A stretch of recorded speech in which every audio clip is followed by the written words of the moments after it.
ഏതായാലും ചൂടിന് ശമനമായി മഴ പലയിടത്തും ലഭിച്ചു തുടങ്ങിയിട്ടുണ്ട്. സംസ്ഥാനത്ത് മഴക്കാല പൂർവ്വ ശുചീകരണ പ്രവർത്തനങ്ങൾ ശക്തമാക്കാൻ സർക്കാർ ഈ മാസം 18-19 തീയതികളിൽ ജനകീയ ശുചീകരണ യജ്ഞം സംഘടിപ്പിക്കുമെന്ന് തദ്ദേശ മന്ത്രി എം പി രാജേഷ് പറഞ്ഞു.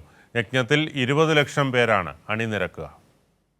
20,000 വാർഡുകളിൽ നടക്കുന്ന ജനകീയ ശുചീകരണ യജ്ഞത്തിന് തദ്ദേശ സ്ഥാപനങ്ങളും ജനപ്രതിനിധികളും നേതൃത്വം നൽകും. തദ്ദേശ വകുപ്പിന്റെ നേതൃത്വത്തിലുള്ള മഴക്കാല പൂർവ്വ ശുചീകരണത്തിന്റെ ഭാഗമായാണിത്. തദ്ദേശ ആരോഗ്യ വകുപ്പുകൾ ജില്ലകളിൽ ഹോട്ട്സ്പോട്ടുകൾ കണ്ടെത്തിയിട്ടുണ്ട്.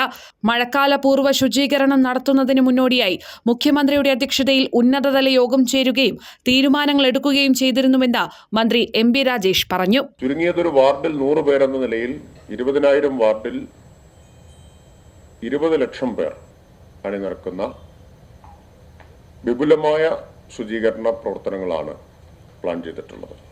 ഇതിന്റെ ഭാഗമായി ഹോട്ട്സ്പോട്ടുകളെല്ലാം ഇതിനകം തന്നെ കണ്ടെത്തി കഴിഞ്ഞിട്ടുണ്ട്. ഈ നിലയിൽ വലിയ മുന്നൊരുക്കങ്ങൾ ഇതിനകം നടന്നിട്ടുണ്ട്. 18-19 തീയതികളിലായി ഈ ശുചീകരണ യജ്ഞം തദ്ദേശ സ്ഥാപനങ്ങളുടെ നേതൃത്വത്തിൽ നടക്കും. സന്നദ്ധ സംഘടനകൾ, കുടുംബശ്രീ, രാഷ്ട്രീയ പാർട്ടികൾ, റെസിഡൻസ് അസോസിയേഷനുകൾ എന്നിവരുടെ സഹകരണത്തോടെയായിരിക്കും വിപുലമായ ശുചീകരണ പ്രവർത്തനങ്ങൾ നടത്തുക.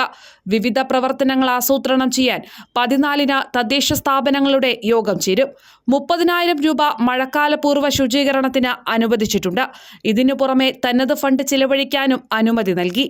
മാലിന്യ സംസ്കരണ രംഗത്ത് കേരളത്തിന് വലിയ പുരോഗതി കൈവരിക്കാൻ സാധിച്ചിട്ടുണ്ടെന്നും മന്ത്രി പറഞ്ഞു.